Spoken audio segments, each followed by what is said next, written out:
अष्टावक्र गीता। महामुनि अष्टावक्र जी तथा उत्तम जिज्ञासु राजा जनक के बीच का संवाद। वैभवपूर्ण मिथिला नगरी के महाराजाधिराज जनक के दिल में उठी ज्ञान की पिपासा।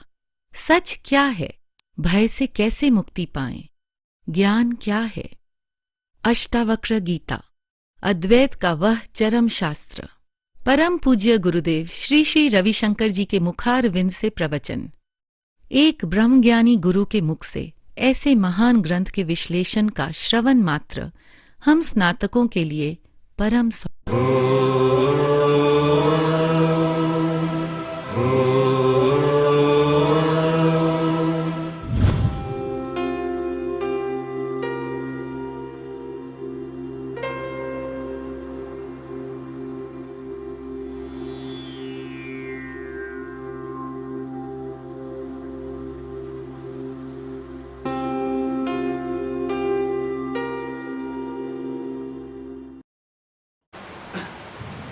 चलो आज आपको हम थोड़ा विज्ञान की ओर ले चले। yes.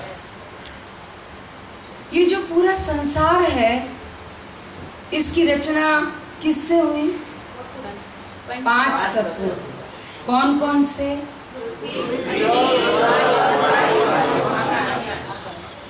इसी तरह हमारा ये शरीर भी 5 तत्वों से बना हुआ, 7 धातुओं से बना है, 3 गुणों से और 3 ही दोषों से बना।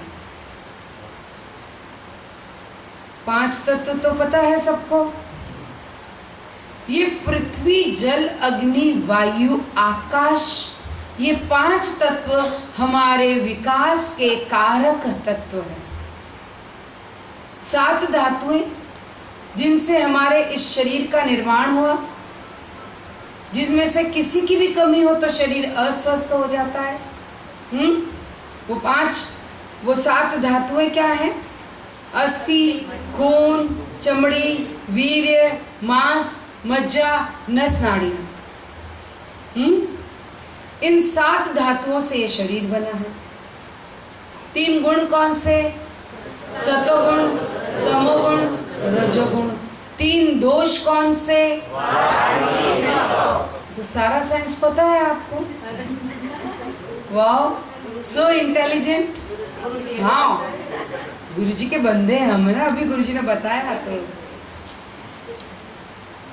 गुण, त्रिगुण और त्रिदोष। तो ये गुण और दोष, इसके बारे में हम जानते हैं। गुण यानी विशेषताएं, दोष यानी विकृतियां, विकार। हमारे शरीर में इन सब चीजों का एक बैलेंस चाहिए। समझ में आया? जैसे रोटियां बनानी हो तो रोटी बनाने के लिए कौन कौन सी चीजें चाहिए आपको? पहले आटा गूंदने के लिए कौन सी चीजें चाहिए? पानी, मीठू, लोट यानी आटा, तेल, पानी और नमक। अगर बहुत सारा पानी डाल दिया, कभी आटा बनेगा आपका, गूंदेगा। बहुत सारा तेल डाल दिया, रोटी बेल सकोगे? बहुत सारा नमक डाल दिया, खा सकोगे? नहीं। तो ये चारों चीजें कैसी चाहिए हमको आटा गूंदते वक्त? एक संतुलन में चाहिए। यस। इसी तरह हमारा शरीर भी एक मिट्टी के आटे से, मिट्टी के लौंदे से बनाया गया, ऐसा नहीं है। इसमें ये सारी चीजों का मिश्रण है। 7 धातु, 3 गुण, 3 दोष, 5 तत्व। अब इन सब का एक प्रमाण है, उस प्रमाण में बैलेंस्ड ये हमारे अंदर होना चाहिए।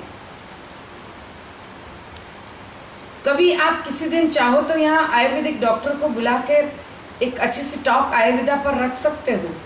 आधा घंटा का ललित जी कभी बात करना ना। क्योंकि ये जानना बहुत रुचिकर भी है और ब्रह्म ज्ञान के लिए बहुत आवश्यक भी है। और वैसे देखा जाए तो खुशी खुशी जीवन बिताने के लिए, एक स्वस्थ जीवन बिताने के लिए भी आयुर्वेद जीवन में होना बहुत जरूरी है। तो हमें देखना है कि हमारे शरीर में वात पित्त कफ का संतुलन रहता है तो हम स्वस्थ और प्रसन्नचित्त तभी रह सकते हैं। अगर त्रिदोष का संतुलन नहीं है तो हमारा शरीर तंत्र और मन सब असंतुलित हो जाता है और उसका असर हमारी बुद्धि पर एक आवरण की तरह गिर जाता है। समझ में आया? अगर ये डिसबैलेंस होंगे तो क्या होगा? इनका हमारे शरीर पर असर पड़ेगा, मन पर असर पड़ेगा और उस विकृति का बुद्धि पर एक नेगेटिव आवरण आ जाएगा। इसी तरह ये शरीर 8 प्रकृतियों से भी बना है। 8 प्रकृतियां कौन सी हैं? 5 तो तत्व और मन, बुद्धि और अहंकार। पूरा संसार की रचना इन 8 प्रकृतियों से हुई है। इन सब से परे, इन सब से अछूता, अनटच्ड स्व है। मन से, बुद्धि से और अहंकार से भी परे है स्व। मन में सुखद दुखद अनुभव होते हैं। अनुभव कौन करता है? मन। और जजमेंट कौन लेता है? क्या आपने इन दोनों के फर्क को अपने अंदर साफ साफ महसूस किया है कभी? आप ऐसे अलग अलग पहचान सकते हो कि ये मेरा मन है, ये अनुभव कर रहा है, ये मेरी बुद्धि है और ये जवाब दे रही है? अगर नहीं पहचान सकते तो ध्यान में बड़ी सजगता से देखना, ये साफ साफ आपको फर्क दिखेगा, साफ साफ, एकदम क्लियर। अगर आपने मन को देखना शुरू कर दिया हो तो आपको सब कुछ साफ साफ दिखना शुरू हो जाएगा। क्या आप सबने कभी अनुभव किया कि मन सिर्फ अनुभव करता है और बुद्धि उस अनुभव को एक जजमेंट देती है, एक नाम देती है? ये एक्सपीरियंस अच्छा नहीं था, ये एक्सपीरियंस अच्छा था। जैसे अभी हमने एक प्रोसेस किया ना, तो कई लोगों की बुद्धियों ने अलग अलग निर्णय लिए, है ना। कुछ ने कहा मजा आ गया, कुछ ने कहा टाइम बगाड़ू, कुछ ने कहा हूं न मोस्टा वक्र तो लेता न थी एक नौ। अब देखो जितने दिमाग उतनी खोपड़ियां उतने जजमेंट्स। अभी मैं पूछूंगी तो इतना तो कोई बहादुर भी नहीं कि ईमानदारी से हाथ खड़ा करके बता भी दे कि हाँ हम ऐसा सोच रहे थे। हाँ? करो हाथ खड़ा। नहीं करेंगे। ये क्या हमारी बुद्धि ने हमको अंदर से बोल दिया हाथ भी बोल। अभी देखो ये निर्णय किसने लिया? समझ पा रहे हो? बुद्धि ने लिया। मन ने अनुभव किया कि एक प्रश्न पूछा जा रहा है, बुद्धि कहती है पागलों की तरह हाथ खड़ा करके सच्चाई मत बता देना। तो ये अच्छा बुरा करो न करो, ये सारे निर्णय हमारी बुद्धि लेती है, मन सिर्फ अनुभव करता है। क्या आप सब ने ये एक्सपीरियंस किया?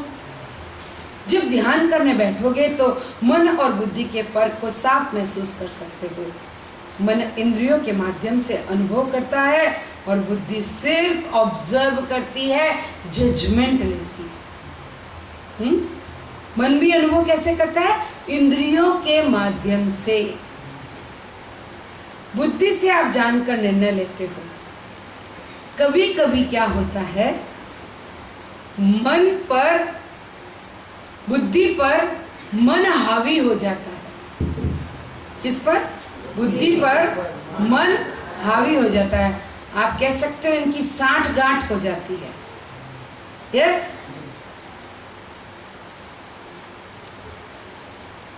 फिर हमारी बुद्धि पर आवरण आ जाता है, क्योंकि जब वो मन के कहने में आ जाता है ना, मन से दोस्ती कर लेता है, तो वो क्लियर जजमेंट, एक सच्चे जज की तरह निर्णय नहीं लेता। वरना जज को राइट को राइट, रॉन्ग को रॉन्ग बोलना चाहिए, बिना किसी संकोच के, बिना किसी पक्षपात के। लेकिन कभी क्या है, जज किसी पार्टी के साइड हो जाता है, तो क्या वो निष्पक्ष निर्णय दे सकता है? नहीं दे सकता। इसी तरह बुद्धि पर अगर मन का आवरण छा जाए तो हमारी बुद्धि सही निर्णय देना बंद कर देती है। तब हम कहते हैं इसकी मति कुमति हो गई, बुद्धि कुबुद्धि हो गई। इस बुद्धि के भी परे कोई है, वो बड़ा सूक्ष्म है, अहंकार। उसका साइज जानना हो तो कभी कठोपनिषद में आना।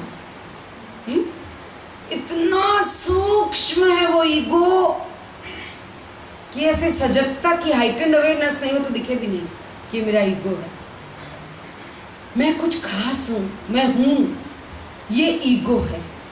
और इससे भी परे है स्व। तो क्या क्या है? 3 दोष, 3 गुण,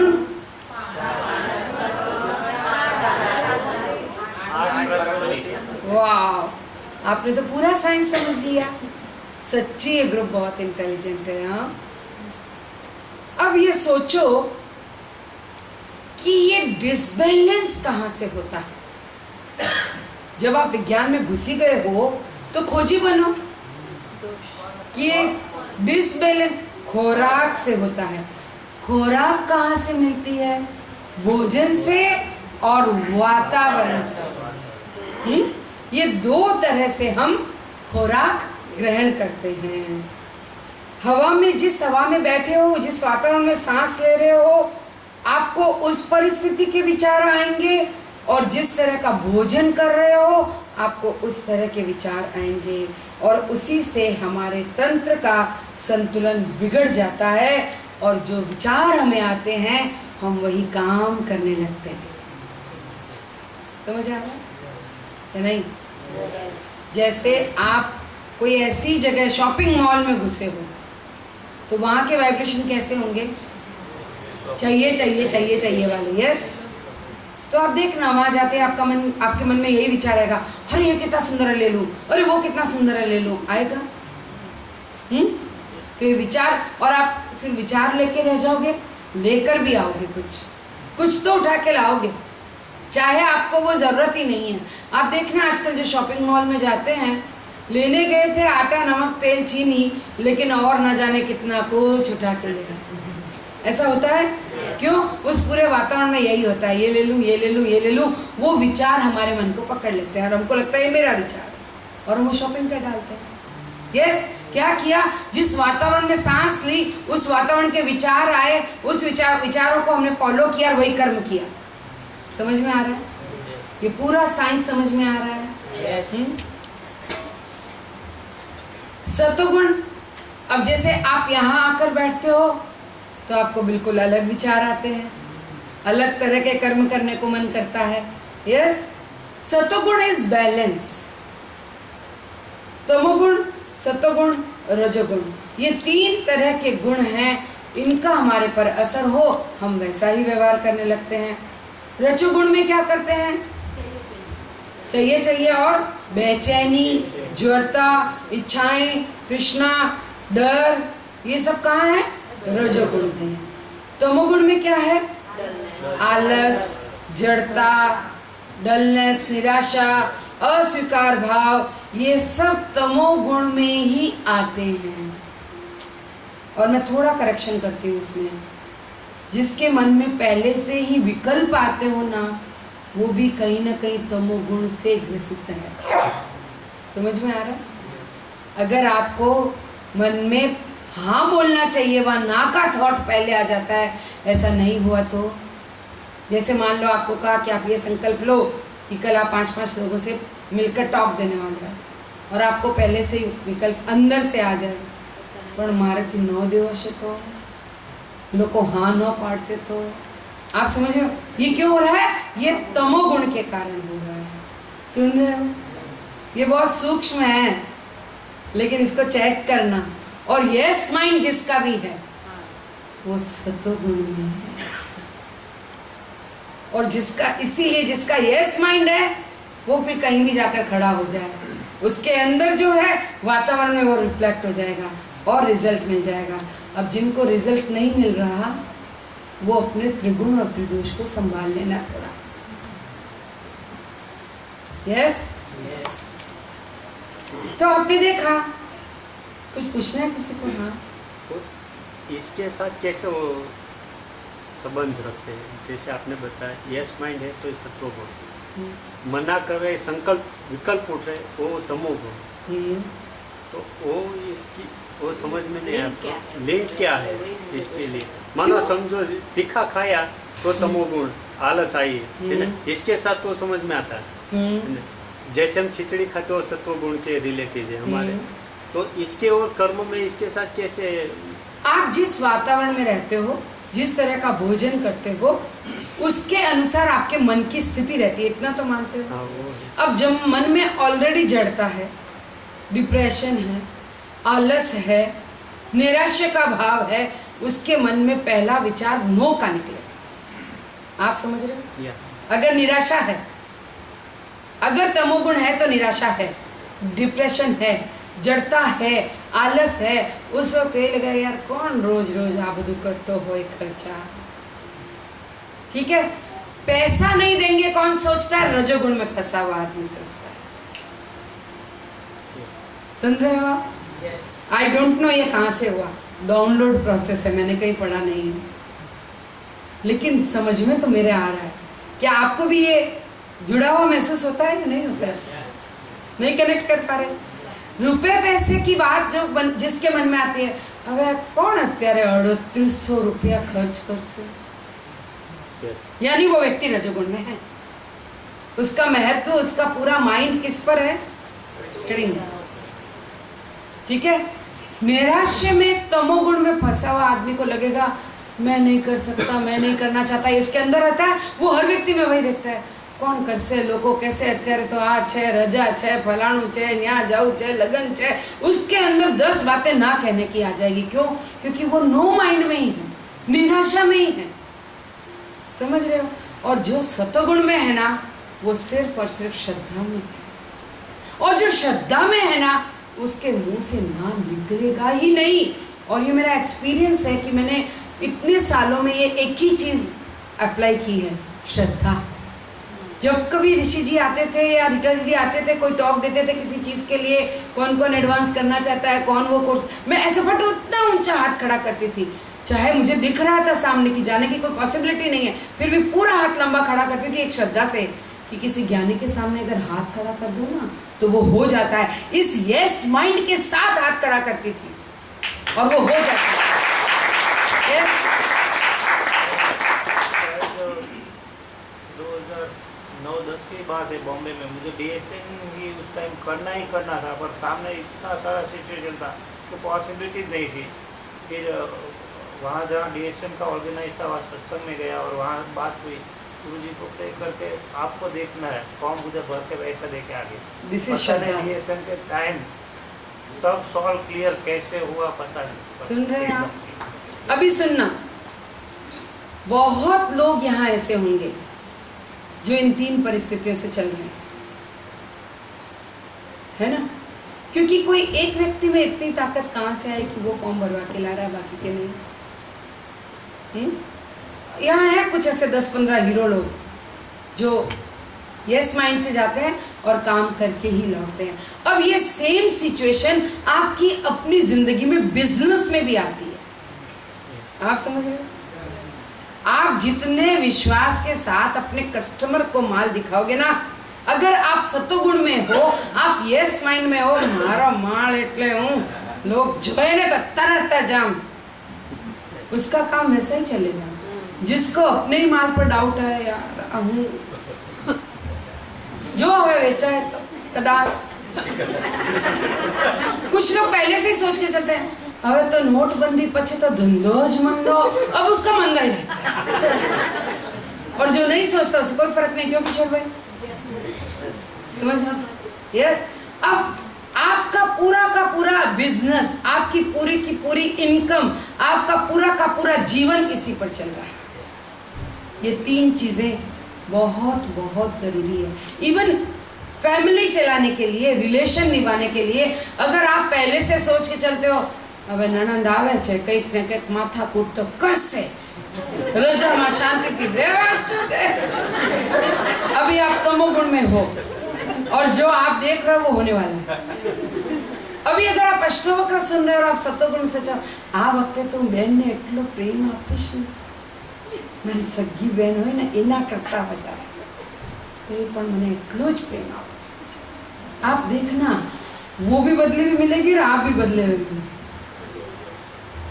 ये बड़ा सूक्ष्म रहस्य प्रकट हुआ है आज. मुझे नहीं पता कैसे. ये नोटबंदी वाला भी ऐसा ही मेरे जीवन में हुआ. अभी मैंने जो दिवाली का वैकेशन जब बंद किया, सब फैक्ट्री वैकेशन रखा था, उसी समय सब प्लान बनाया था इतना इतना एक्सपांड करना है. और शुरू करने से पहले ये नोटबंदी आया, पर अंदर से तय थे और श्रद्धा थी कि करना है, तो उस हिसाब से शुरू कर दिया और 3 से 4 गुना काम अपने आप होने लगा. और सब है ना. कई लोग साथ थे, उस लोगों को कम किया, मैंने बढ़ाया और सब मैंने. अब ये बात चलिए तो थोड़ा और समझ लो. जो लोग टीटीसी करने से घबराते हैं या टीचर बनने से घबराते हैं, कहीं ना कहीं उनके लिए अपने अंदर अपने लिए नो है. મને રિજેક્ટ કરી દેશે તો, મને નહીં બનાવીને આપે તો, મારાથી ન બોલાય તો, મારાથી કોર્સ ન લેવાય તો હું એટલો સરસ બોલી શકીશ. मैंने कितने लोगों को देखा जिनके मुंह में शब्द नहीं था, बोलने की टेव नहीं थी, आज इतने जोरदार टीचर है. बोलो, मेरे देखते देखते कमाल हुआ है. समझ रहे हो आप? ये आपके अंदर, अच्छा अब कह तो देते हैं हमारे को कि आपके अंदर यस होगी तो आपको यस मिलेगा, आपके अंदर नो होगी तो आपको नो मिलेगा. ये तो सुना है आप सबने. पर उसका सीक्रेट क्या है वो आज मुझे तो आज खुला है. क्या है? रजोगुण, तमोगुण, सत्वगुण. क्योंकि कोई भी अपने बिजनेस में तो ये नहीं चाहता कि मेरा माल ना बिके.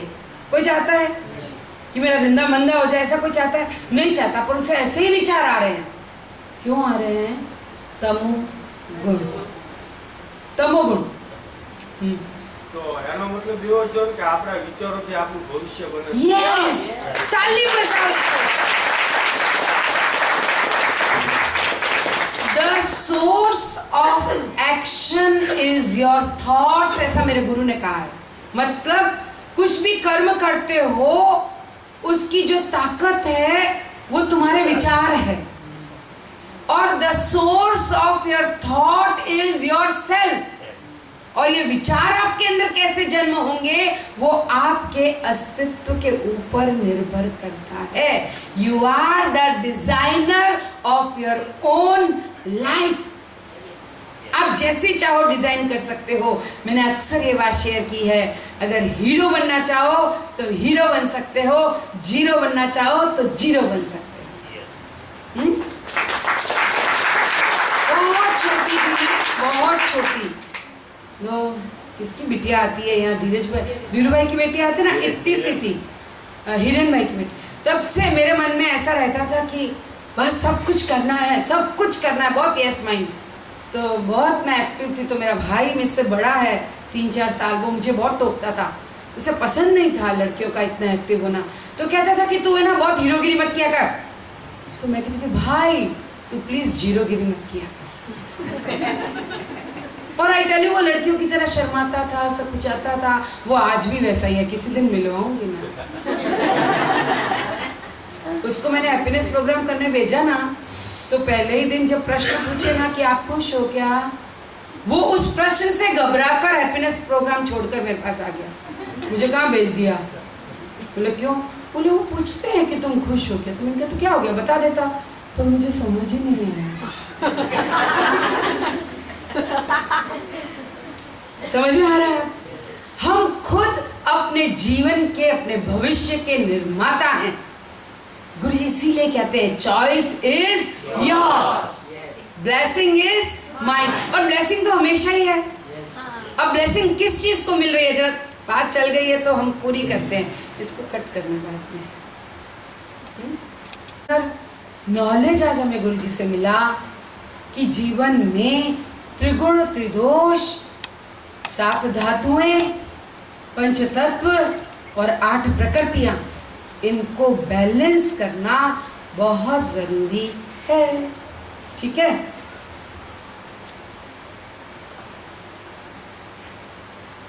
लेकिन दुनिया का परम सत्य याद करो. पहला सत्य सब कुछ. अब इतना टॉक सुनने के बाद में किसी आदर्श स्थिति की कल्पना मत करना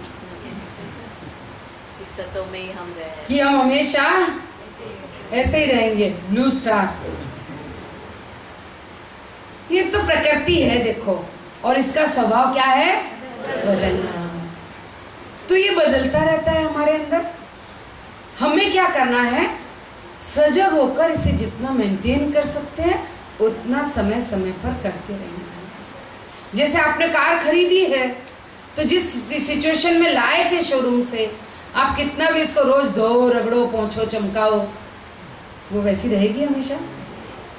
तो क्या करते हो, 3 महीने में 4 महीने में सर्विसिंग के लिए भेजते हैं ताकि एक बार फिर से चकाचक होकर आ जाए। यस, तो आप इसको बैलेंस कर सकते हो, लेकिन अपने अंदर ऐसी जिद मत उत्पन्न होने देना कि ये हमेशा के लिए बैलेंस कर डालूं, क्योंकि यहाँ हमेशा तो एक ही है। कौन है हमेशा?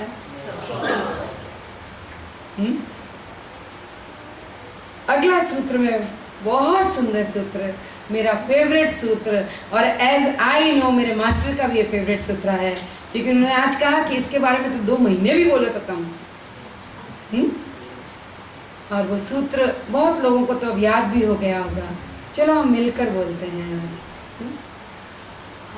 भाव भाव विकारश्च स्वभावादिति निश्चयी निर्विकारो गत क्लेशो सुखी निवो पश्याम्यति।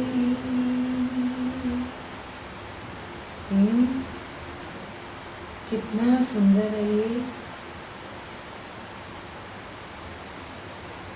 ये 4 शब्द, पूरा खजाना लिए हुए, पूरा खजाना। अभी अभी हम डिस्कशन करके बैठे हैं उस पर, और अभी भी गुरुजी कहते हैं 2 महीने भी इस पर बात करो तो कम है। पूरा विज्ञान इस एक वाक्य में भरा है।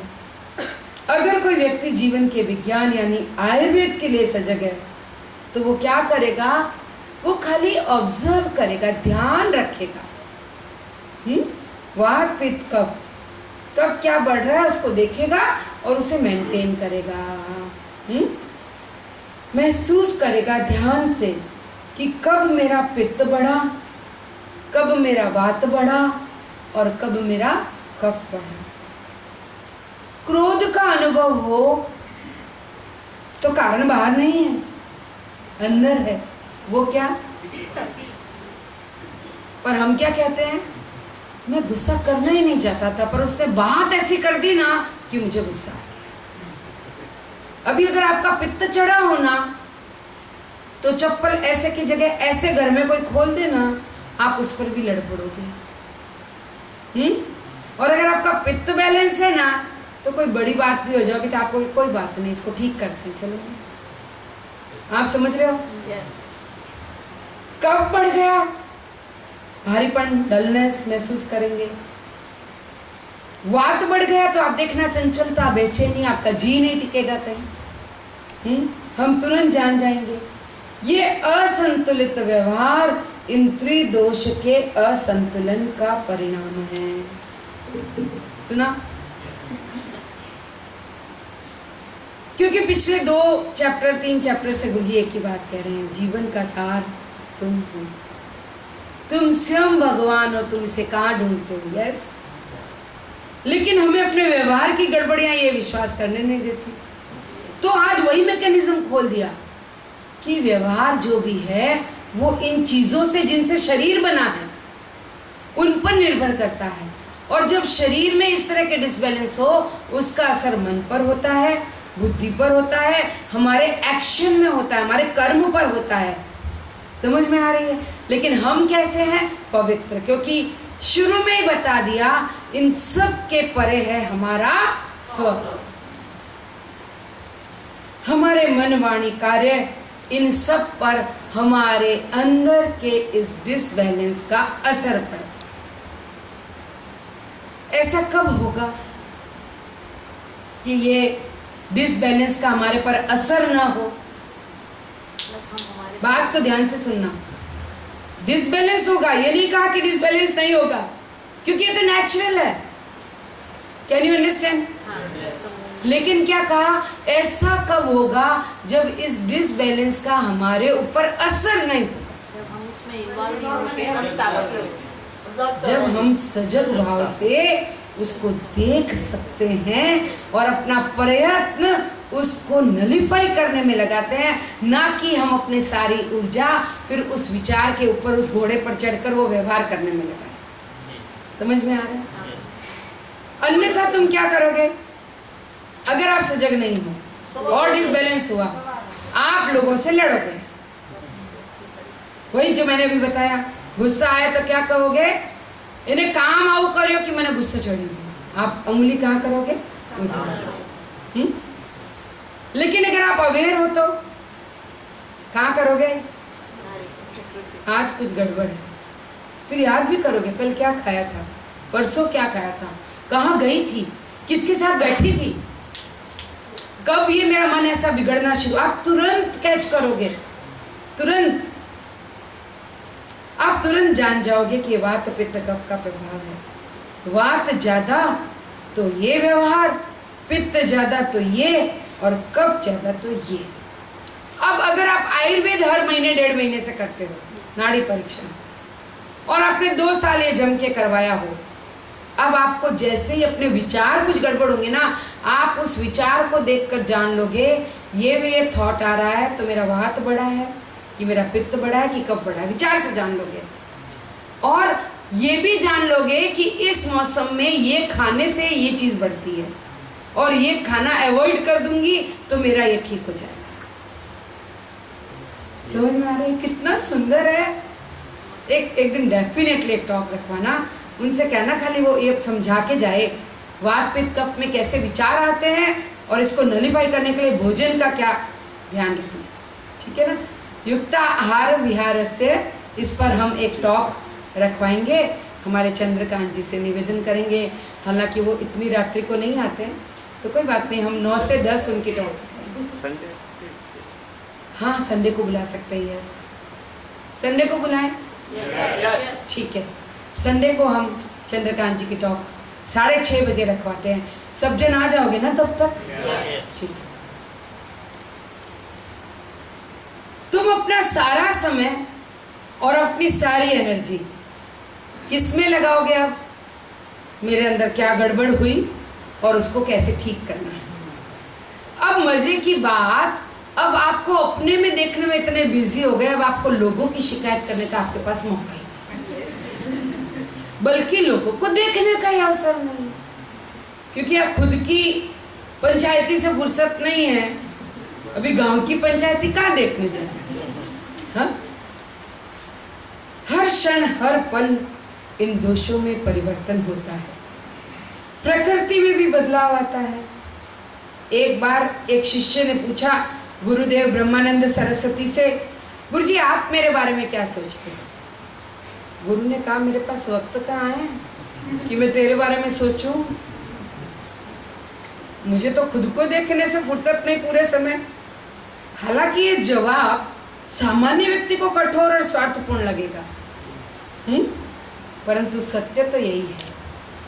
अगर आप साधक हो, आप अध्यात्म के मार्ग पर हो, आपको अपनी अशुद्धियां, अपनी विकृतियां निवारण करने और देखने से फुर्सत नहीं, आप गांव की कहाँ देखा देखी करोगे? यस। और जब तक हम इस यात्रा पर नहीं आते हैं, खुद को देखने की यात्रा पर, तब तक हमने जिंदगी भर एक ही काम किया, सारी दुनिया को घूर घूर के देखा कौन क्या कर रहा है क्या नहीं कर रहा है, और सारा दिन उसी की निंदा स्तुति की। अब ये कर्मों के बंधन जो अनंत इस तरीके से बांधे हैं, आयुर्वेद फॉलो करोगे, इस चैप्टर को फॉलो करोगे, ये सारे बंधनों के लिए कोई शक्यता ही नहीं बचेगी। नहीं क्या? तुम्हें अपने शरीर को बस ध्यान से देखना है और इसको संतुलित और दुरुस्त रखना है। इस तरह पूरा संसार एक दिन संतुलित हो सकता है, तो ऑटोमेटिकली दिव्य समाज का निर्माण हो सकता है। नहीं समझ में आई बात? जैसे आप हर घर में एक एक व्यक्ति फॉलो करना शुरू करें, बट नेचुरल है, एक ना एक दिन उसको देखकर धीरे धीरे करके सब लोग करेंगे, है ना। तो ऐसे एक दिए से दूसरा दिया, दूसरे दिए से तीसरा, लौ से लौ जलाते जाओगे, पूरा समाज रोशन हो जाएगा। अगर हर व्यक्ति अपने मन को संतुलित करने में लग गया और अगर उसने इसको बैलेंस कर लिया, समाज कितना अलौकिक अद्भुत हो सकता है, खाली आप उसकी कल्पना करो। हमारे एक व्यक्ति के एफर्ट से बहुत फर्क पड़ता है। तो जागरूकता का बहुत भिन्न स्तर था। ब्रह्मानंद सरस्वती ने ये शब्द जो कहे कि मैं अपने आप को ही देख रहा हूं। गुरुदेव जागरूकता के स्तर पर थे तो उन्होंने ये बात कही, आप अपनी नाड़ी देखो और लोगों की नाड़ी देखो, आपको इतना अचंभा होगा। और अगर किसी अच्छे आयुर्वेदिक नाड़ी वैद्य को आपने दिखाओगे, वो आपकी नाड़ी देखकर बताएगा कि आप आर्ट ऑफ लिविंग से बिलोंग करते हो। नाड़ी देखकर बताएगा कि आर्ट ऑफ लिविंग में बिलोंग तो करते हो, पर रोज क्रिया भी करते हो कि नहीं करते हो, वो भी नाड़ी वैद्य बता देगा। किस संस्था से जुड़े हो, किस ग्रुप के हो, आपकी नाड़ी देखकर वो बता देंगे कि आप आर्ट ऑफ लिविंग से जुड़े हो। और आप किसी अन्य व्यक्ति के बारे में सोचो, उसी क्षण आपकी नाड़ी बदल जाएगी। तुम्हारे दोष बदल जाएंगे। अभी राइट नाउ मैं गंगानगर में थी तो एक जने ने बताया कि उसके भाई की तबीयत बहुत खराब थी और हमारे एक गुरुजी के बहुत अच्छे वैद्य जी हैं जो जयपुर अक्सर आया करते, तो गंगानगर आए हुए थे। उनसे कहा कि आप प्लीज़ उनके घर देखने चलो, तो उन्होंने कहा नहीं मैं घर पर तो नहीं जाऊंगा, पर उनके भाई को बुला लो, तो मैं उनके भाई को देखकर ही बता दूंगा। सबको बड़ा आश्चर्य है, भाई को देखकर उसका इलाज कैसे करेंगे। पर जैसे उन्होंने उसकी भाई की नाड़ी देखी, उसको कहा उसके बारे में सोचो जो बीमार है। जैसे उसके बारे में सोचा, उन्होंने उसकी सारी बीमारी, सारी हकीकत, सब कुछ वर्ड टू वर्ड बता दी बिना पेशेंट देखे। ये नाड़ी में ऐसी ताकत है। अब अगर आप स्मार्ट हो तो अपनी नाड़ी बदलने की कला सीख लो। कैसी नाड़ी चाहिए? चाहिए तो इन्हीं के बारे में सोचो। तेरे नाम के सिवा मुझे कुछ भी याद नहीं, ओ गुरुजी गुरुजी गुरुजी गुरुजी। ऐसा हुआ था, मैं ट्रेन में आ रहा था और कोई फिक्स था जो उसको घर, उसकी बीवी को पेन हो रहा था, उसको कॉल आया तो सामने किसी वो सब बात करता, सुन के सामने एक व्यक्ति बैठा था, उसने बोला कि आप अपनी बीवी को याद करो। ऐसे उसको पकड़ के वहाँ बताया और बोला उसको राइट पैर में यहाँ दर्द है और इसको ये बोलो ठीक हो जाएगा। और वहाँ बैठे बैठे उसने पूछा, थोड़ी देर में उसने बोला मेरा पैर ऐसा ठीक हो गया। तो भी हमें किसके बारे में नहीं सोचना है, वो भी जान लो। किसके बारे में सोचना है? आप जैसा बनना चाहते हो उसके बारे में सोचो। साइंस है ये आज का टॉपिक सारा, पर जबरदस्त साइंस है कि नहीं है? पतंजलि योग सूत्र में भी ऋषि पतंजलि कहते हैं, आप ध्यान में देखो कि आप एक ही तत्व हो। आप वीतराग पर अपना पूरा ध्यान ले जाओ, आप वही हो जाओगे। वीतराग विषय वा चित्तम। मीरा कैसे तरी? मीरा को तो कुछ नहीं आता था, कोई योग नहीं आता था, कोई प्राणायाम ध्यान नहीं आता था, तो कृष्ण कृष्ण करते करते कृष्णमय हो गई। मीरा की क्यों बात करें, हम अपने वराचा के भक्तों की बात करें। लगभग काठियावाड़ से आए हुए खेत किसान की फैमिलियों से बिलोंग करने वाले, बहुत ही कम पढ़े लिखे या कुछ लोग बिल्कुल भी ना पढ़े लिखे लोग, और भक्ति और सेवा में बहुत आगे।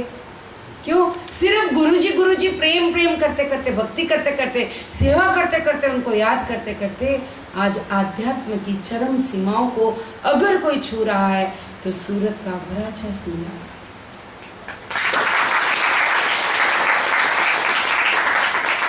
पूरे सूरत के मैक्सिमम टीचर्स वराचा से ही है या नहीं है ललित जी? तुम्हारे शरीर में दोषों में परिवर्तन हो सकता है अगर तुम वीतराग विषय वा चित्तम यानी सिर्फ मास्टर का ही ध्यान करो। तो आप किसी ऐसे व्यक्ति के बारे में सोचो जो बड़ा गुस्सैल है, जिद्दू है, ईर्ष्यालु है,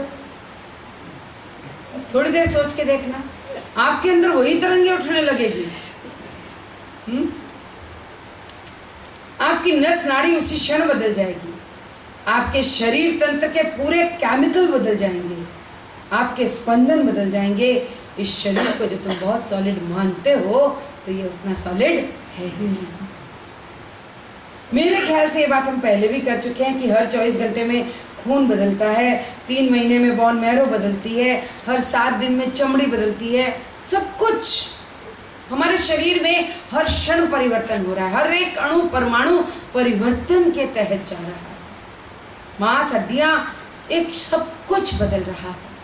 ये शरीर नदी की तरह है जो है तो बहुत पुरानी, और उसका पानी हर क्षण बदल रहा है। कुछ परिवर्तन त्रिगुणों के हावी होने पर होते हैं।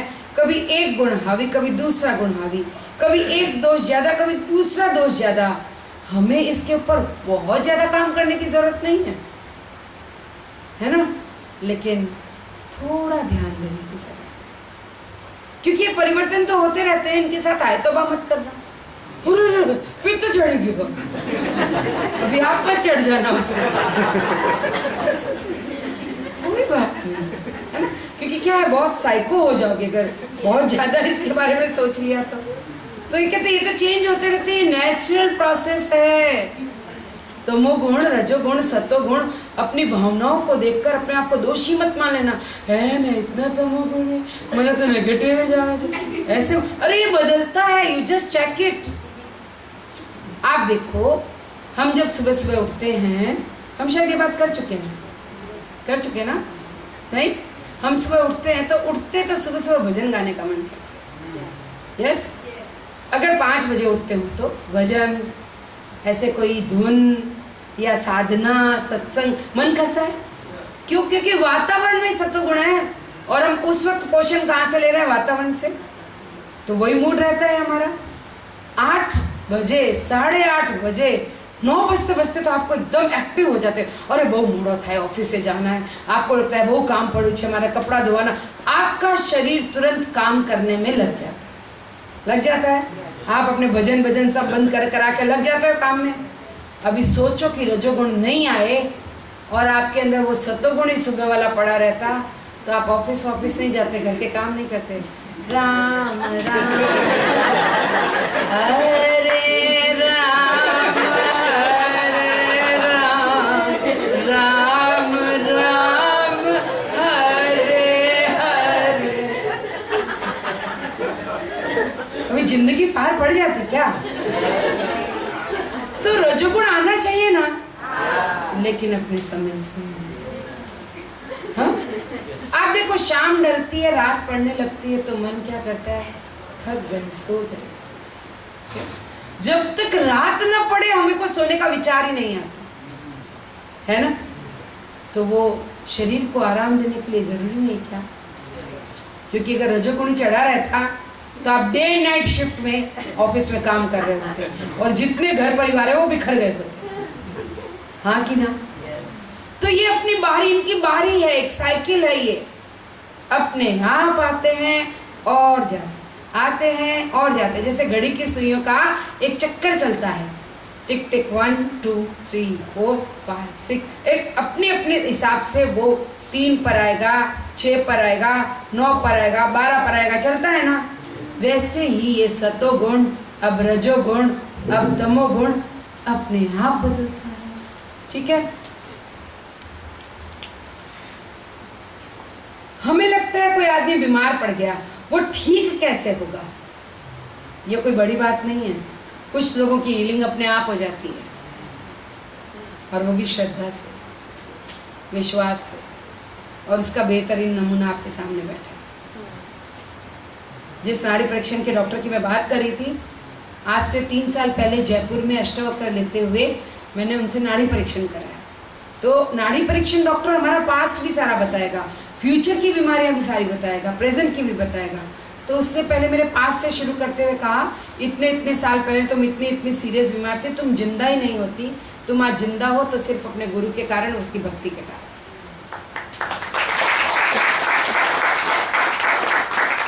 क्योंकि हुआ क्या था, जैसे ही जीवन में गुरु आए ना, मैं दीवानी हो गई एकदम। रात दिन उनके बारे में सुनूं, उनके बारे में सोचूं, उनके भजन सुनूं।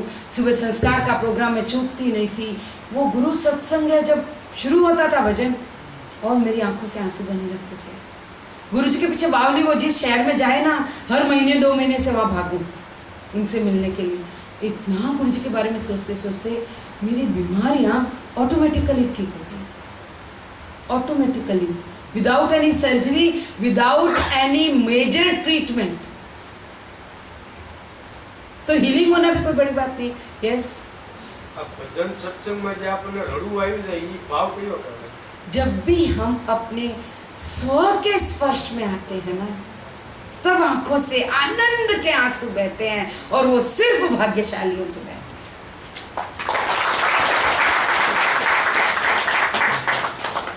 क्योंकि जब मन अपने स्व से मिलता है ना, तो मानो बरसों से कोई बिछड़ा हुआ अपना हमदम मिल गया। वो ऐसा अनन्य भाव उस वक्त आता है, भाव विहल होकर फिर आंख से आंसू। यस, तो इस तरह से कुछ लोगों की हीलिंग अपने आप हो जाती है। बहुत से लोग कितनी बीमारियों से ठीक हो गए। लोगों को पहले तो ये मुश्किल लगता था। कई लोगों के मेरे पास, गुरु जी के पास पत्र आते थे और वो ठीक हो जाते थे। किसी को और को कहते थे, फिर दूसरे लोग गुरु जी को पत्र लिखते थे, वो भी ठीक हो जाते थे। अब ये इसका मैकेनिज्म क्या है? This is the same mechanism. जब भी आप उनको याद करो और उनको संबोधित करके कुछ भी लिखो, आपकी ऑरा उनकी ऑरा के साथ एकाकार हो जाती है। अरे हम संसार में किसी को याद करते हैं, उसका फोन आ जाता है कि नहीं? वो हमसे मिलने हमारे घर पर पहुंच जाता है, या कहीं भी टक्कर जाता है रास्ते में, और आज ही तेरे बारे में सोचा। तो फिर उस मास्टर के बारे में सोचो, हमारी एनर्जी उसकी एनर्जी से तुरंत कनेक्ट हो जाती है। और फिर वही बात, वीतराग विषय व चित्तम, उनके बारे में ध्यान करके सोचा, समर्पित किया, उनको प्रॉब्लम लिखा, और वो सॉल्व होना शुरू हो गया। यस, अब तो गुरुजी कहते हैं हर दिन इतने पत्र आते हैं। कुछ लोग ठीक होते हैं तो उनके धन्यवाद के भी पत्र आते हैं। लोगों ने इन बीमारियों को बहुत बड़ा माना है, पर ये कोई भी बीमारी बहुत बड़ी नहीं है। कोई भी प्रॉब्लम बहुत बड़ी नहीं है। इसीलिए वो एक व्हाट्सएप पर घुमा करता है। अगर तुमको किसी कोई कह दे कि तुम्हारी प्रॉब्लम बहुत बड़ी है, तो प्रॉब्लम से कह दो कि तुमसे भी बड़ा मेरा गुरु है।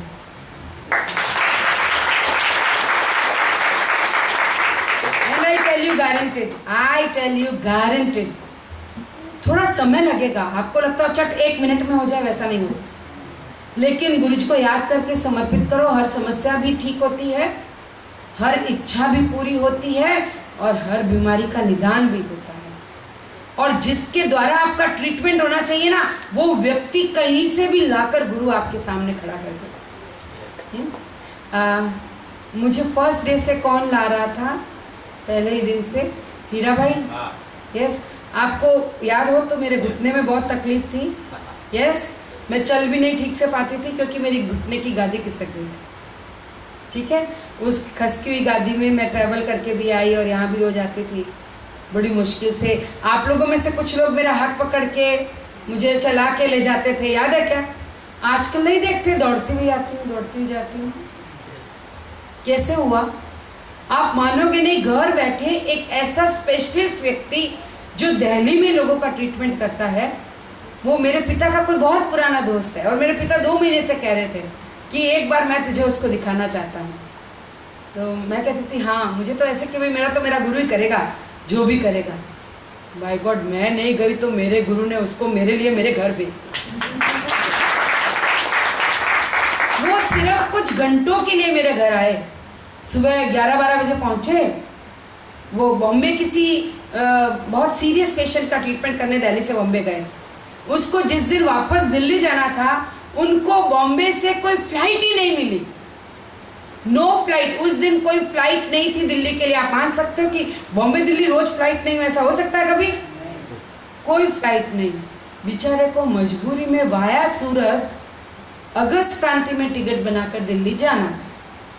तो बॉम्बे से सुबह 7 बजे रवाना हुआ, 11 बजे सूरत पहुंचा, मेरे पास रहते तो वो मेरे घर आया और मेरे फादर ने आते कहा मेरी बेटी को ठीक करो, तो उन्होंने बहुत सुंदर मसाज किया और शाम को 5 बजे वो मेरे घर से विदा हुए, तब तक मेरा घुटना ठीक कर। हमें पता नहीं है हमारे पास है क्या। हाँ મને જ્યારે ચોટ લાગ્યો ને ત્યારે ગુરુજીએ તો 8 વર્ષ પહેલા બધા જ હતા, મારા સાસુ મારા સસરા છોકરા બધા જ હતા. 1:30 વાગે મેન સ્વિચ સામે મેનમાં પાવર દીધેલો તો પથ્થર કાપતા હતા ને તો નીચે ભાઈ સૂતો હતો, માખી પલ્લેલી હતી અને આમ ચોંટીને તો એટલી મોટી નીકળીને તો આમ બધા આવી ગયા ઘરે આજુબાજુવાળા, પણ ખબર નહીં અંદરથી ને એમ થયું કે હું છું અહીંયા એમ, તો મને અંદરથી એવી આમ ગુરુજી એમ કીધું ને એટલે મને ફેંકી દીધી તરત આમ. सुन रहे हो? और आप जानते हो मेरे इस तरह के अनुभवों ने मुझे तो मेरे जीवन में एक चीज पक्की है, ये सांस जब तक है ना तेरे चरणों की सेवा चाहिए, मुझे और कुछ नहीं चाहिए. आपकी तो आप देखो कि आपकी सेवा के लिए तत्परता है, मैं नहीं जानती, मैं किसी को फोर्स भी नहीं करती, लेकिन मैं मेरा अनुभव शेयर करती हूँ कि जब हम अपनी ज़िंदगी उसके नाम कर देते हैं ना तो हमारे सारे काम तो वो करेंगे. ये बायो प्रोडक्ट है, ठीक है.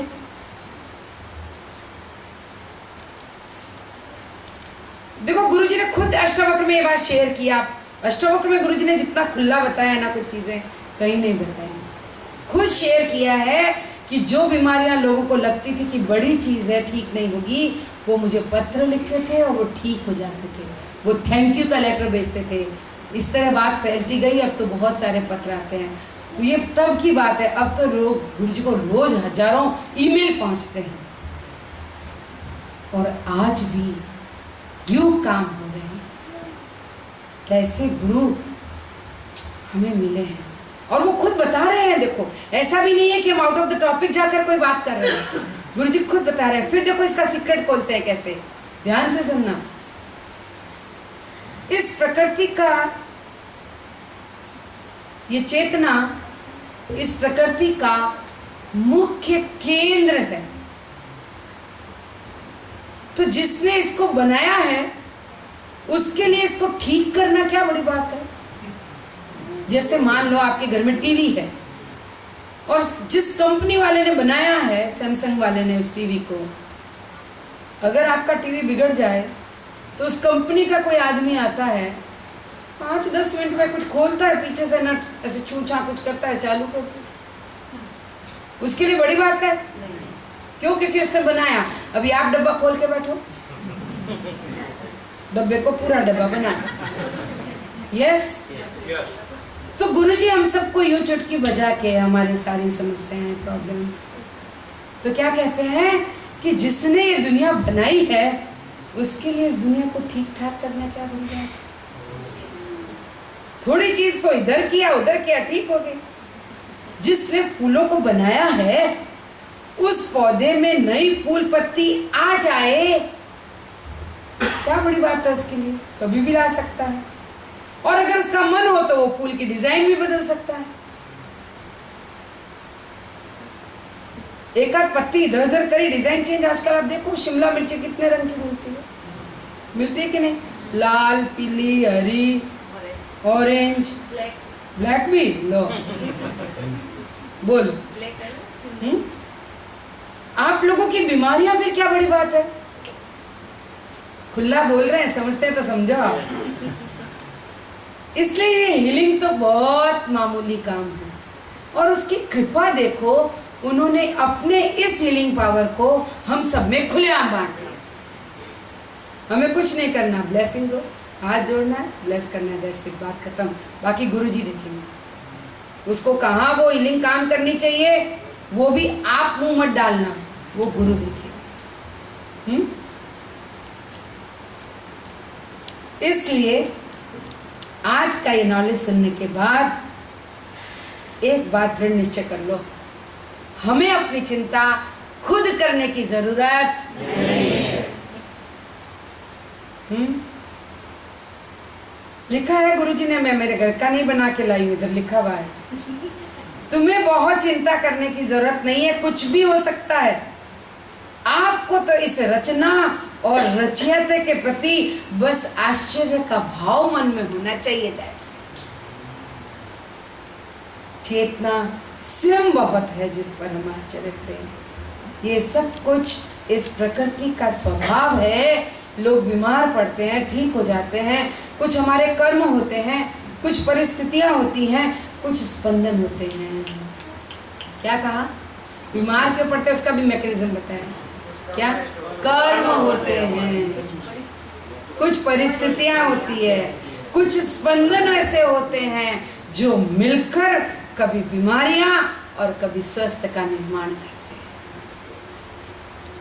और एक एक सेंटेंस अष्टावक्र का खोल खोल के समझाओ जैसा है। लेने वाले की क्षमता चाहिए बस।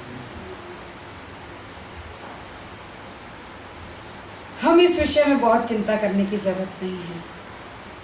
ये शरीर के स्तर तक रखो तो ठीक है, इसको बहुत अपने अंदर हावी मत होने दो। क्या चीज?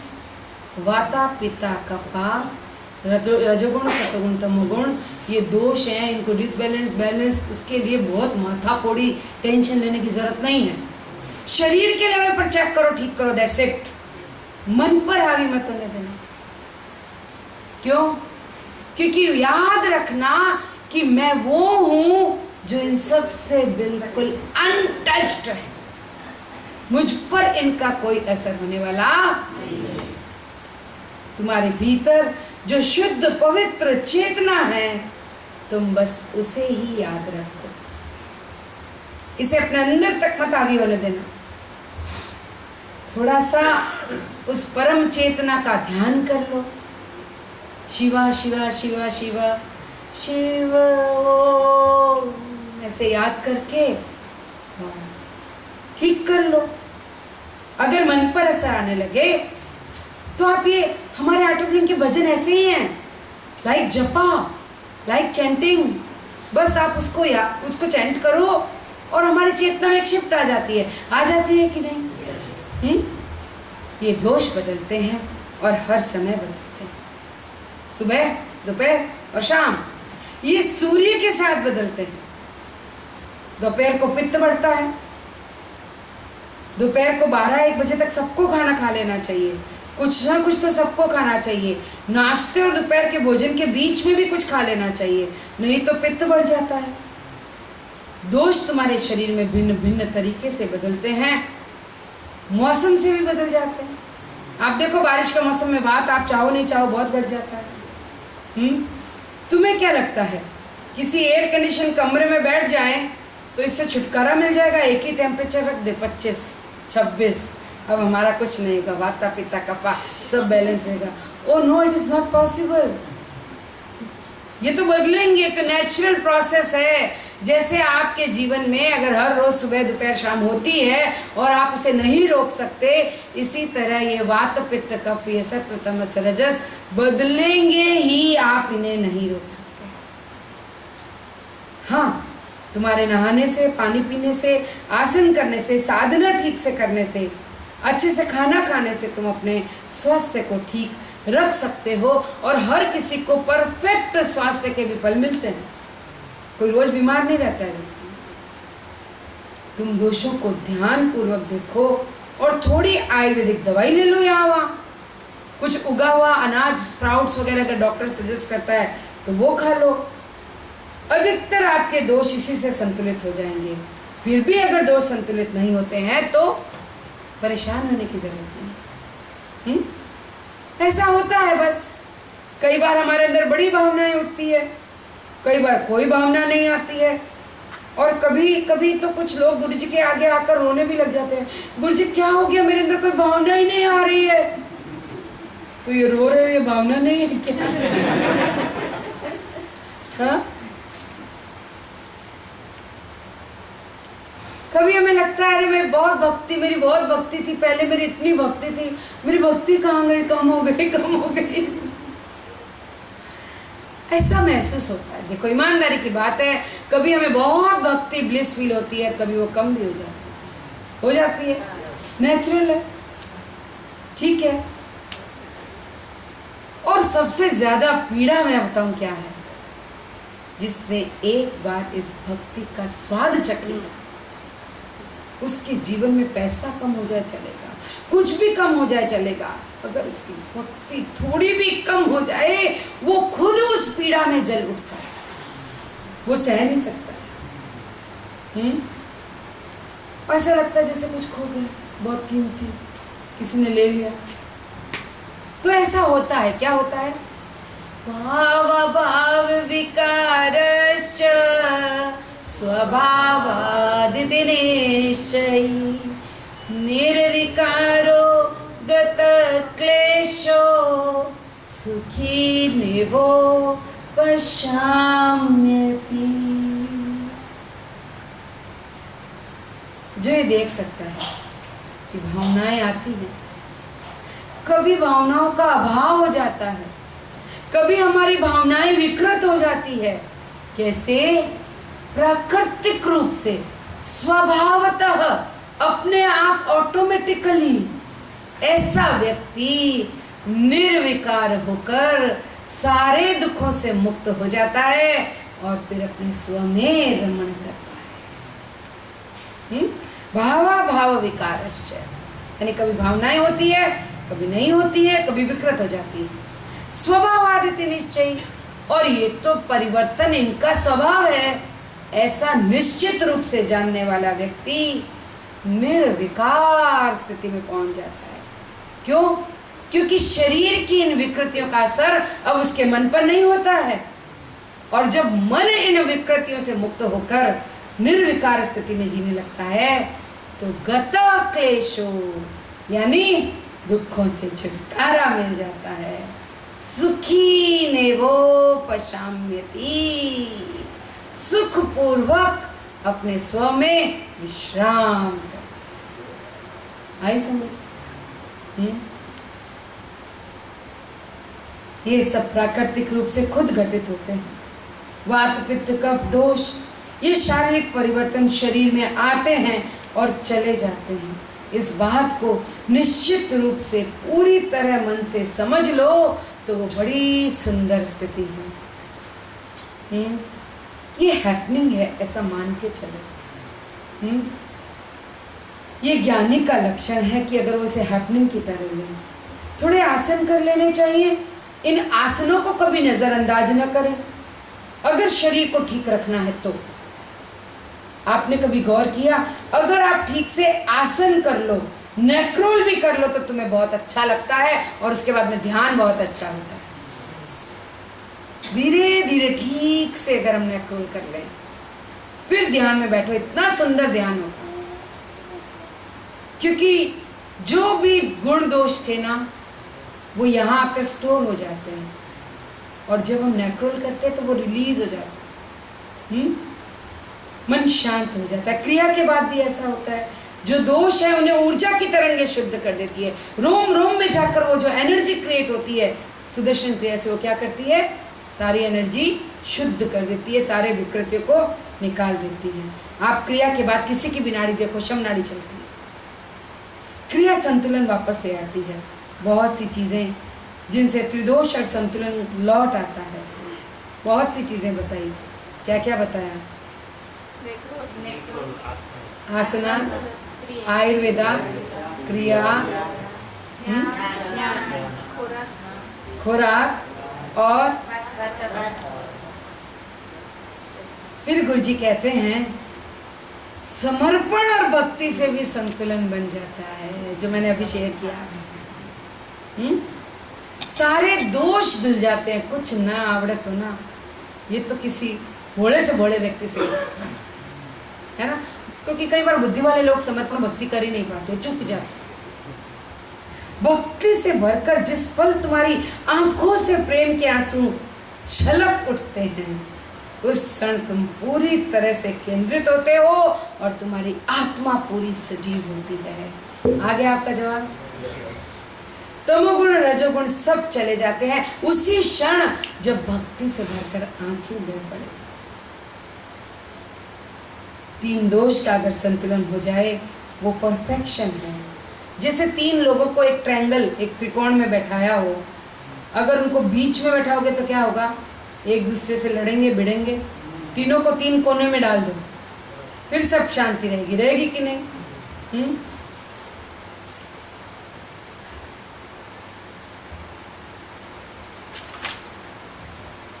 लेकिन मन की किसी आदर्श स्थिति के लिए तड़पना नहीं, अटकना नहीं, क्योंकि ये तड़पने पर भी ये मन पर एक छाप छोड़ देगी। 3 दिन पहले का सेशन याद करो। Are you here everybody? Yes.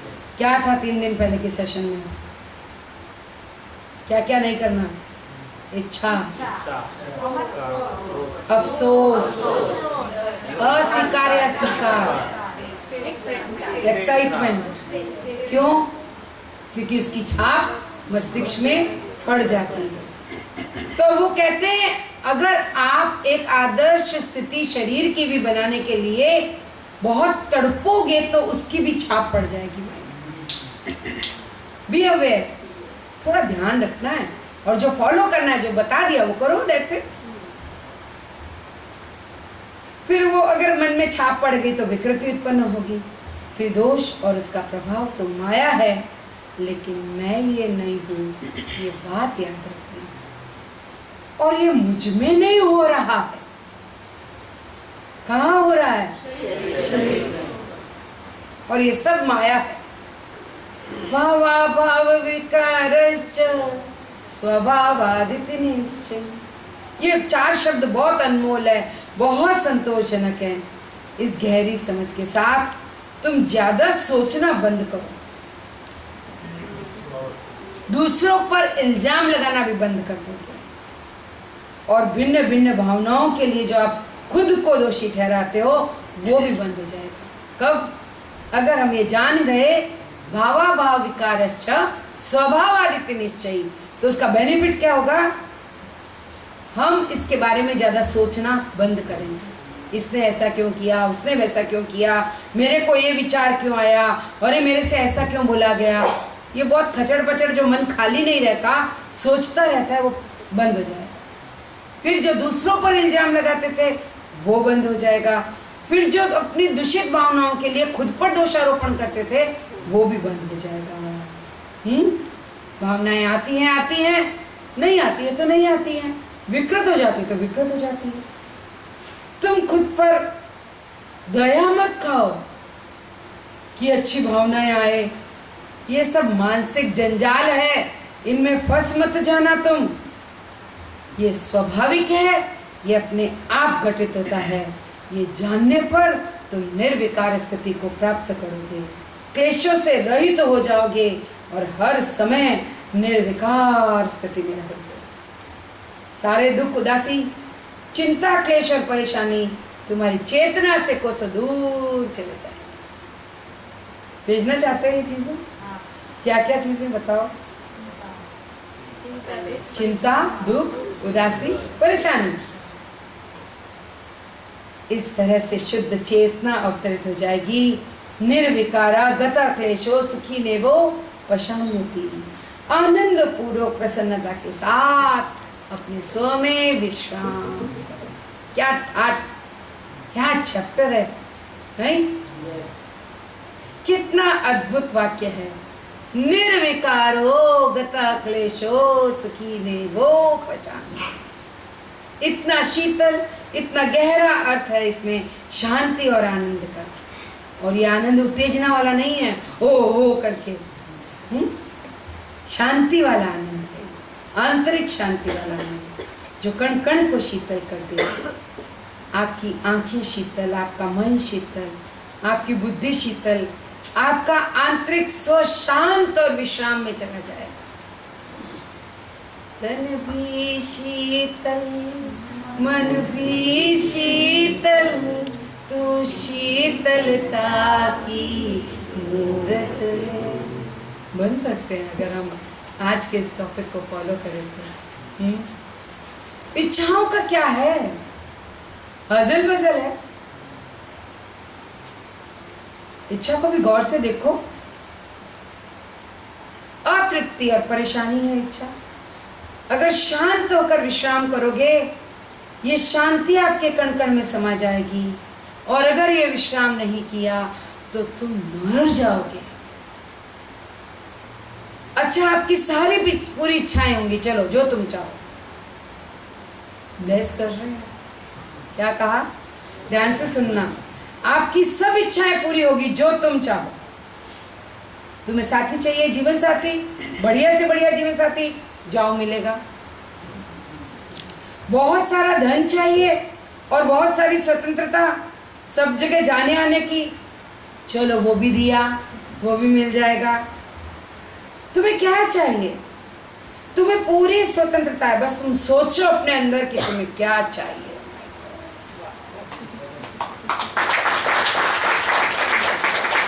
कहते हैं हर वो चीज जो तुम्हें चाहिए वो मिलेगी। यहां तक कि भगवान को भी तुम बुला लो ना तो वो स्वयं तुम्हारे सामने आकर खड़े हो जाए। आप समझ रहे हैं इस बात को या अनुभव भी करते हो इस बात को? स्ट्रॉन्ग अनुभव है ये मेरा, तो स्ट्रॉन्ग अनुभव। इच्छा, मुझे लगता है क्यों इच्छा करने की आवश्यकता बची है क्या आप लोगों के पास?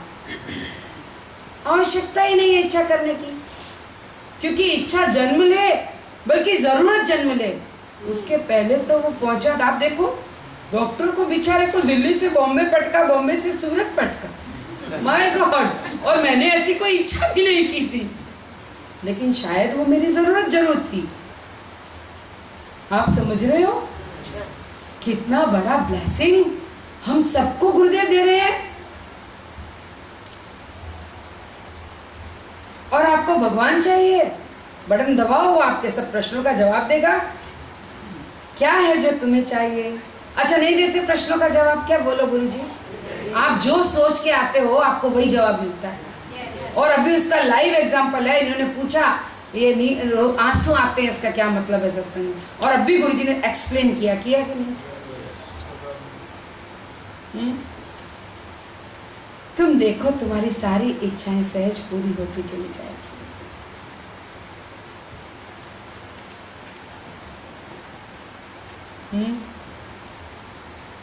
अगर ये एक श्लोक जीवन में आ जाए, भाव भाव विकारश्च स्वभावादिति निश्चयी निर्विकारो गत क्लेशो सुखी निभो शांति।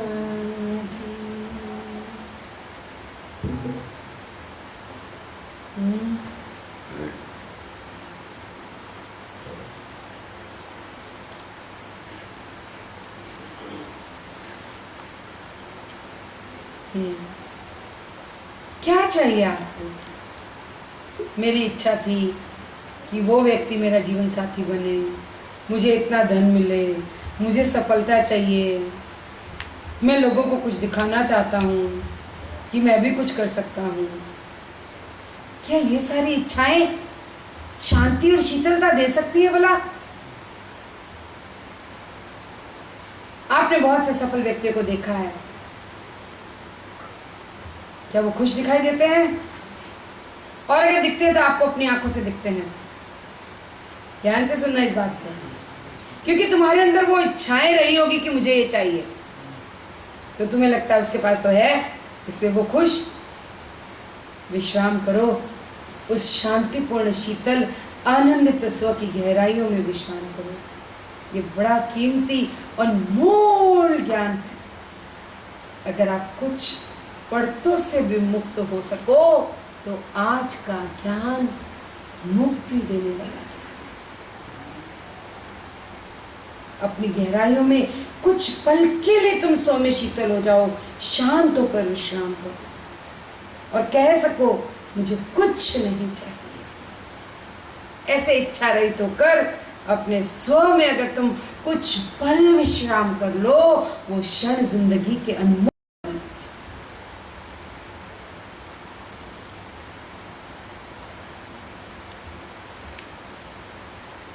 और यही पल जो तृप्ति के, संतुष्टि के, आनंद के, स्व के, विश्राम के, भक्ति के, ज्ञान के, ध्यान के, ये पल जन्म जन्मों तक आपके साथ जाएंगे।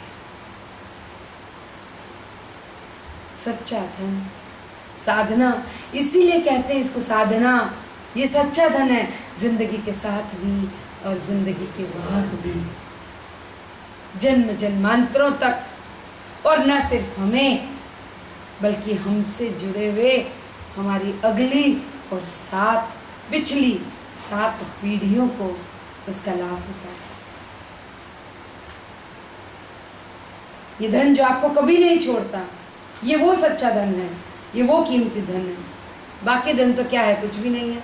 ये बात तो सबको पता है। रातों रात डिंटिंग हो गया था ना।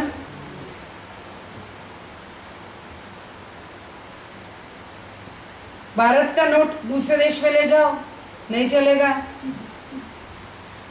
पोलैंड का पैसा भारत ले आओ, नहीं चलेगा। रशिया का पैसा अमेरिका ले जाओ, नहीं चलेगा। अमेरिका के पैसे की फिर भी कीमत है, क्योंकि उस पर लिखा है आई ट्रस्ट इन गॉड। ऐसे मुझे तो लगता है इस वाक्य के कारण इस नोट की कीमत हो गई। वो ईश्वर है जिसकी कीमत है।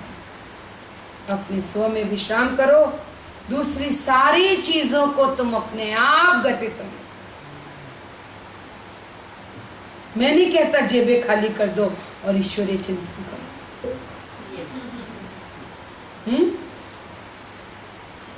अब तो तुम अपने स्व में इतना डूब चुके हो, ये सारी चीजें अब ऊपरी तौर पर ऐरी पैरी है, हाँ कि ना?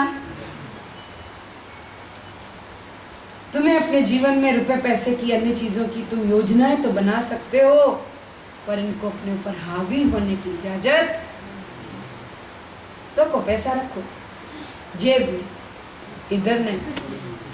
प्रॉपर्टी रखो जेब में, इधर नहीं। और अगर मस्तिष्क पर हावी कर लिया तो फिर कोई नहीं सेव कर सकता। न स्वास्थ्य, न पैसा, न किसी भी चीज को, ध्यान दो गहराई से इस वाक्य को, न हेल्थ, न वेल्थ, नथिंग एल्स। तुम किसी भी चीज को अपने अंदर गहराई से जाने की इजाजत मत दो। डीप इंप्रेशन माइंड पर मत पड़े, वरना आप इसमें फंस जाओगे, उसी के होकर रह जाओगे। तुम दूसरी सारी लागणियों को छोड़ दो और निर्विकार हो जाओ। विकार क्या है? गुस्सा आदि नकारात्मक भावनाएं विकार है। सेक्स, जलन, लालच, गुस्सा, ये दूषित और नेगेटिव भावनाएं विकृतियां हैं। ये विकार किस तरह से हमसे दूर जाएंगे? किस तरह से? जब हम अपने आनंद स्व में विश्राम, तब ये विकृतियां, कुछ करना ही नहीं पड़ेगा, अपने आप दूर हो जाए। क्या इस चीज का एक्सपीरियंस नहीं हम सबको? हमने अपनी विकृतियों को ठीक करने के लिए कोई मेहनत नहीं की, लेकिन बस ये ध्यान प्रैक्टिसेस, ये फॉलो अप, ये कोर्सेज, ये रिपीट कोर्सेज, बस ये करते करते करते करते न जाने क्या हुआ, हमारी विकृतियां कब किस मोड़ पर हमसे पीछे छूटती चली गई, हमें खुद नहीं पता।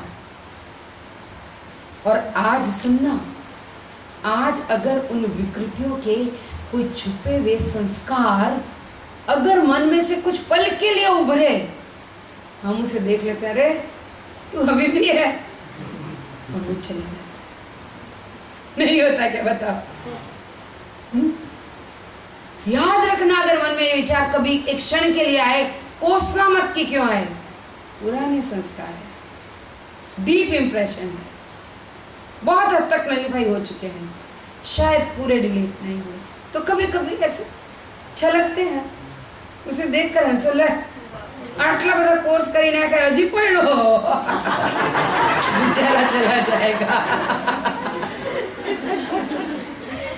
बस उतने पल का मेहमान है, पल पल पल पल दो पल, वो कौन सा गाना है?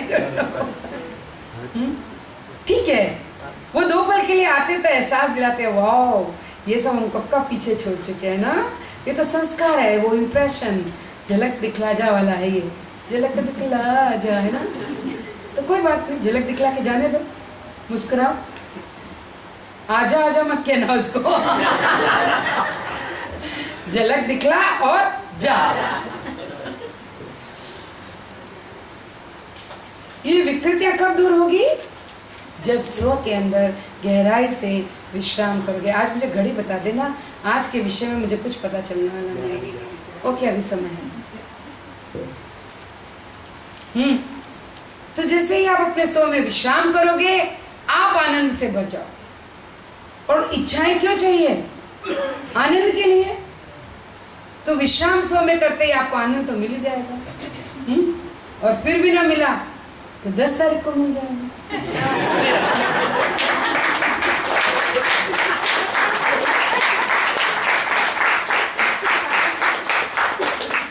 तो आनंद चाहिए तो थोड़ा एफर्ट डालो। आपके पास कल परसों 2 दिन है, आनंद ही आनंद हो जाएगा।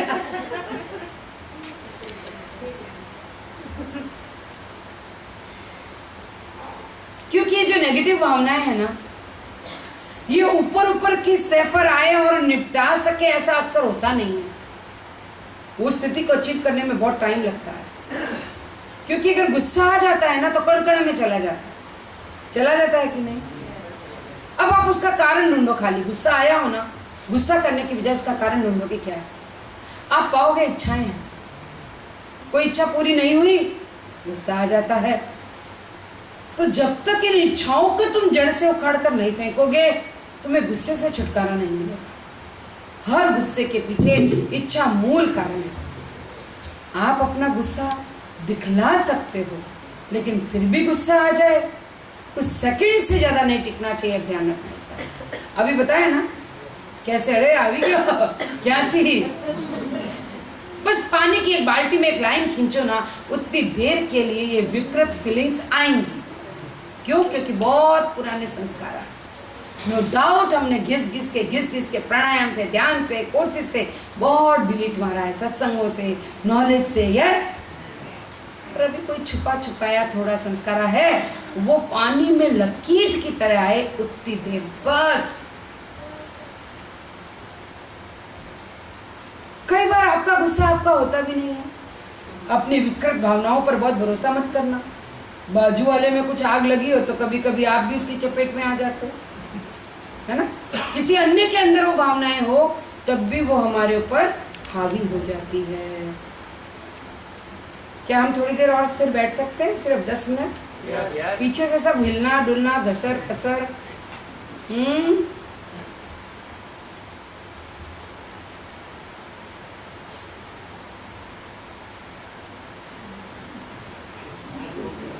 ये विकार आपको अपने प्रभाव में ज्यादा देर नहीं रख पाएंगे। आप फिर से निर्विकार हो जाए। आप सभी विकारों से मुक्त हो सकते हैं। पहली बात तो ये विकार आपके अपने हैं ही नहीं। दूसरी बात, ये आप में अब ज्यादा देर टिकेंगे ही नहीं। सारी दुख उदासी तुमसे दूर चली जाएगी। आप आनंद, शांति, सुकून को अपनी भीतरी स्व में महसूस करेंगे। आप अपने स्व में विश्राम करो, वहीं पर विश्राम करो। सब कुछ ईश्वर के द्वारा होता है। यहाँ तक कि तुम्हारा ये शरीर भी उस ईश्वर के द्वारा मेंटेन किया गया है। आज हमने एक सूत्र देखा। कौन सा? भाव भाव विकारश्च स्वभावाद् विनिश्च निर्विकारो गत क्लेशो सुखी नेवो पश्यामि। संडे को हम शुरुआत करेंगे ईश्वर सर्व निर्माता अंतर्गलित सर्वभाषा। तो इस 20वें चैप्टर का जो बचा हुआ भाग है वो हम संडे को देखेंगे। संडे ठीक 6 बजे में आएंगे, मेडिटेशन करेंगे, उसके बाद में गुरु जी का सीडी देखेंगे। 6:30 बजे हम पहले हमारा सेशन जो बचा हुआ है वो कंटिन्यू करेंगे, ठीक है। और उसके बाद अगर आयुर्वेदिक क्लास का कुछ भी होता है सेटिंग तो वो होगा, वरना हमारा कंटिन्यू 11:30 बजे तक सेशन चलेगा, बीच में डिनर ब्रेक होगा।